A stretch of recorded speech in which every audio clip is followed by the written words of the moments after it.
حضرت بلال حبشی، حضرت بلال کے بارے میں بڑے واقعات ملتے ہیں۔ ایک واقعہ بڑا منفرد لکھا ہے کتابوں میں۔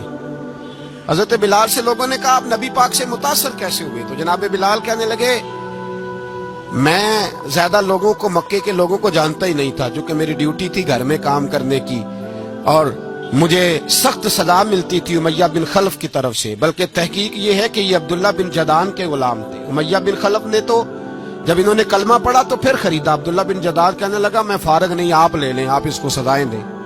تو کہتے میں ان کے گھر میں ہوتا تھا تو میں تو زیادہ لوگوں کو جانتا ہی نہیں تھا، کبھی مجھے موقع ہی نہیں ملا تھا باہر نکلنے کا، ہماری غلاموں کی کوئی زندگی نہیں ہوتی تھی۔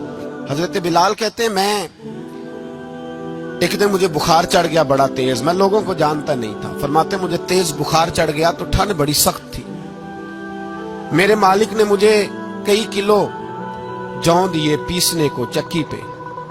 کہتے میں بیمار تھا تو میں نے کچھ دوائی لی جو اس وقت موجود ہوتی تھی، میں نے اوپر لحاف لیا، دودھ پیا تو مجھے نیند آ گئی۔ جب میں سویا تو میرا مالک آ گیا، اس نے آ کر کے مجھے سوئے ہوئے دیکھا تو کھینچ کر کمبل اتارا، رضائی اتاری، لحاف اتارا، کہنے لگا اب تیری سزا یہ ہے کہ تو کھلے میدان میں بیٹھے گا، وہاں چکی پیسے گا، اور دوسری سزا یہ ہے کہ تجھے قمیض پہننے کی بھی اجازت نہیں۔ حضرت بلال کہتے ہیں تیز بخار، ٹھنڈ کا عالم، اور جب میں چکی پیس رہا تھا تو رو رہا تھا، اور میں پوچھ رہا تھا خدایا ہمارے نصیب، اللہ ہمارے مقدر ہے جرم ضعیفی کی سزا مرگ مفاجات۔ سیدنا بلال حبشی رضی اللہ تعالیٰ عنہ فرماتے ہیں میرے دروازے کے قریب سے رسول پاک گزرے اور مجھے ہائے ہائے کرتے دیکھا تو دستک دی۔ میں نے کہا کون ہے؟ دروازہ کھلے آ جاؤ۔ محبوب اندر آئے تو پوچھنے لگے کیوں رو رہے ہو؟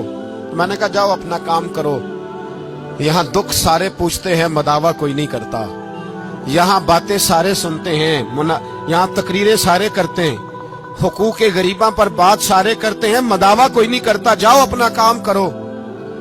کہتے ہیں میں نے سخت جملے کہے معاذ اللہ، حضور چلے گئے، اور جب حضور جا رہے تھے تو میں کہہ رہا تھا بس جا رہے ہو نا، میں نے پہلے ہی کہا تھا جاؤ۔ کہتے ہیں قربان جاؤں، تھوڑی دیر گزری تو اللہ کے رسول کے ہاتھ میں گرم دودھ کا پیالہ تھا، کھجوریں تھی، حضور تشریف لائے اور کریم رسول نے مجھے کھجوریں دی، دودھ پلایا اور کہا چل جا کمبل میں بیٹھ جا۔ تو میں نے کہا چکی کون پیسے گا، وہ تو بڑا مارے گا۔ کہتے ہیں لوگو اس نبی کا میلاد اور معراج بھول نہ جانا، اس رسول پاک کی محبتوں میں کمی نہ آنے دینا، اس محبوب کا نعرہ ساری دنیا میں لگا دینا۔